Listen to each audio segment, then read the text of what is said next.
ಹೌದು. ಆಗಸ್ಟ್ 10, 2026ರಂದು ಲೋಕಸಭೆಯಲ್ಲಿ ಸಂಸದ್ ರಾಮ್ವೀರ್ ಸಿಂಗ್ ಬಿಧುರಿ ಅವರು ಅತ್ಯಂತ ನೇರವಾದ ಪ್ರಶ್ನೆಯೊಂದನ್ನು ಕೇಳಿದ್ರು. ಅಂದ್ರೆ ಕನಿಷ್ಠ ಪಿಂಚಣಿಯನ್ನ 1000ದಿಂದ 7500 ರೂಪಾಯಿಗೆ ಹೆಚ್ಚಿಸುವ ಪ್ರಸ್ತಾವನೆ ಸರ್ಕಾರದ ಮುಂದಿದೆಯಾ ಅಂತ. ಈ ಪ್ರಶ್ನೆಗೆ ಹೌದು ಅಥವಾ ಇಲ್ಲ ಅಂತ ನೇರ ಉತ್ತರ ಬರಬೇಕಿತ್ತು ಅಲ್ವಾ? ಖಂಡಿತ.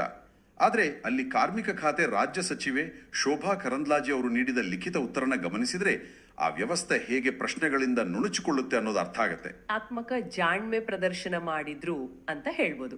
ಕರೆಕ್ಟ್. ಸಚಿವರು ನೇರವಾಗಿ ಉತ್ತರಿಸುವ ಬದಲು EPS 1995 ಯೋಜನೆಯ ತಾಂತ್ರಿಕತೆಯನ್ನು ವಿವರಿಸೋಕೆ ಮುಂದಾದರು. ಇದೊಂದು ನಿರ್ದಿಷ್ಟ ಕೊಡುಗೆ ಮತ್ತು ನಿರ್ದಿಷ್ಟ ಲಾಭ ಅಂದ್ರೆ ಡಿಫೈನ್ಡ್ ಕಾಂಟ್ರಿಬ್ಯೂಷನ್ ಡಿಫೈನ್ಡ್ ಬೆನಿಫಿಟ್ ಯೋಜನೆ ಅಂತ ಒತ್ತಿ ಹೇಳಿದರು.